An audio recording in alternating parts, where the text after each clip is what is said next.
As part of World Refugee Week, a unique event is taking place in East Clare that shines a light on the stories, cultures and experiences of people who have made Clare their home from countries across the world. Migrant Voices, Every Voice Matters is a collaboration between the Clare Local Authority Integration Team and Cuimhneamh, bringing together members of migrant communities to share their stories through conversation, oral history and cultural exchange. Joining me to tell us more about the project and the upcoming event are our own Paula Carroll, who's a project manager with Cuimhneamh, and Fiona Cahill, the integration support worker with Clare County Council. And thanks to both of you for being with us.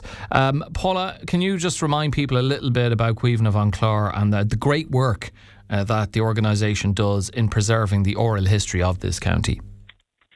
Yeah, hi Alan. So we're an oral history archive, a county-wide oral history archive. We're on the go about 17 or 18 years now. And originally the idea was to capture local history in the voices of local people and to kind of fill out the picture of official history of a place like County Clare by adding the real grounded local stories. So originally we were mainly dealing with, I suppose, older people from a rural background because those were the lifestyles that were disappearing faster and those were the people that held the folklore and so on. But now, 18 years on, Clare is a changing county and a much changed county, and we understand that we have to add in lots of other kinds of voices. So we're doing work in towns, we're doing work on industrial heritage, and we're looking to work with travellers and with migrant groups as well, because all of those people make up County Clare and all those voices have to be in our archive. And Fiona, you be well across efforts to integrate new arrivals as an integration support worker with the local authority, and this is a really interesting collaboration between yourselves and Cuimhneamh. What interested you most about this project from an integration perspective? Well, I suppose from an integration, good morning, and from an integration perspective, as someone who works closely with migrant communities in the county, it's a shared responsibility that requires commitment and collaboration from all of us, not just government and civil society, but from the local community and migrants themselves, that they have a key role to play in integration. And Paula, over the past few months, you've been meeting people from a range of countries and backgrounds.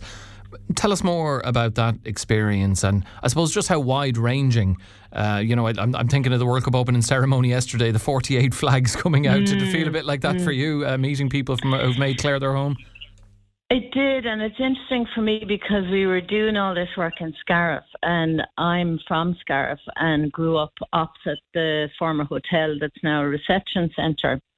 And I grew up right beside the East Clare Community Co-op, which was the house my grandmother was born in and that my father was born in, and that now houses, well, not houses, but loads of people of loads of different backgrounds work there, including the migrants who recently come in.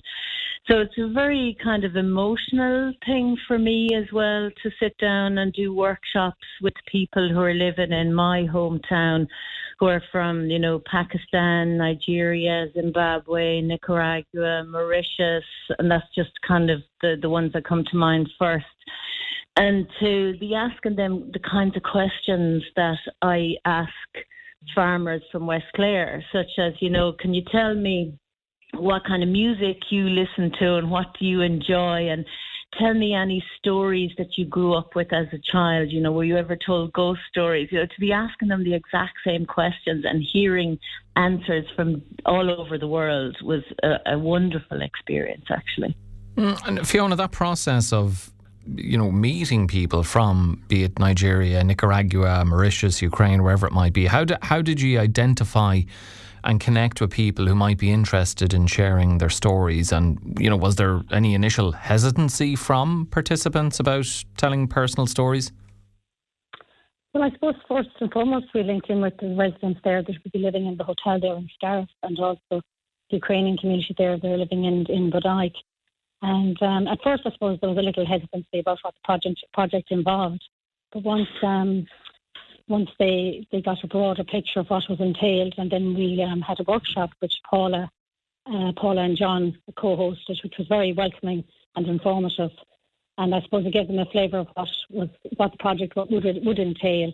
and we got great buy-in to it from there on. Yeah, Paula, you've kind of alluded to the fact that you were hearing very interesting stories and reminiscences. What stood out the most, given you were tapping into cultures you might not have had a lot of awareness of? Indeed, a lot of us might not have had a lot of awareness of, and the intimate knowledge of them. Yeah, so, I mean, one of the loveliest things for me was, so John Lillis, who's a music producer as well as archivist with us in Cuimhneamh and Chláir, John's a DJ as well. So we both have a music background, and we decided in the initial workshop, let's just ask people, we're going to bring Spotify and a laptop and a speaker, and let's ask people to play us a piece of music that they think everyone should hear from their own country. And that was fantastic because you had situations like, where the music would start and next thing the person who had introduced us, they would go all misty-eyed and you could tell that they were like in their heads travelling back home, and then they'd start singing along and then explaining to us in the end what the song was about. And it's an incredibly powerful way to connect with another culture, is to listen to their music. So, I mean, a lot of the things we were doing were kind of we weren't asking questions like, so tell us your migration story, because that's just too invasive. It was really tell us what we should know about your country. And it was just great. It was great crack. Yeah, it sounds like it was, and a really interesting experience. And Fiona, we here in this country, of course, we have a long history of emigration. And do you think that shared experience helps people here connect with the stories of newcomers, and just the very fact that you're doing this project, and for these newcomers, that people are interested in hearing about their culture, that all helps with the integration process as well? Oh, absolutely. And Refugee Week is taking place from the 15th to the 21st of June. So this is one of two events that we've organised in East Clare to mark Refugee Week. And all events are free and everyone is welcome to attend. So the first event then, as you've mentioned already, Alan, is the Migrant Voices. And that's taking place in Aidan O'Brien Library in Scariff on Tuesday the 16th from 11 to 1. And the second event then is an intercultural food tasting event, which is taking place in Community Co-op on Thursday the 18th of June from 6 to 7:30. And that's a collaboration with the integration team and the Limerick Clare Education Training Board. And again, all events are free and everyone is welcome to come along. Okay, well, I'm sure there's going to be a good turnout for that, and a really fascinating project. Migrant Voices, Every Voice Matters. Fiona Cahill, the integration support worker at Clare County Council, and the project manager with Cuimhneamh and Chláir, and of course one of the presenters in the West Wind here, Paula Carroll. Paula and Fiona, thanks very much to both of you for joining me on the show. Thanks, Alan. Take care and have a great weekend.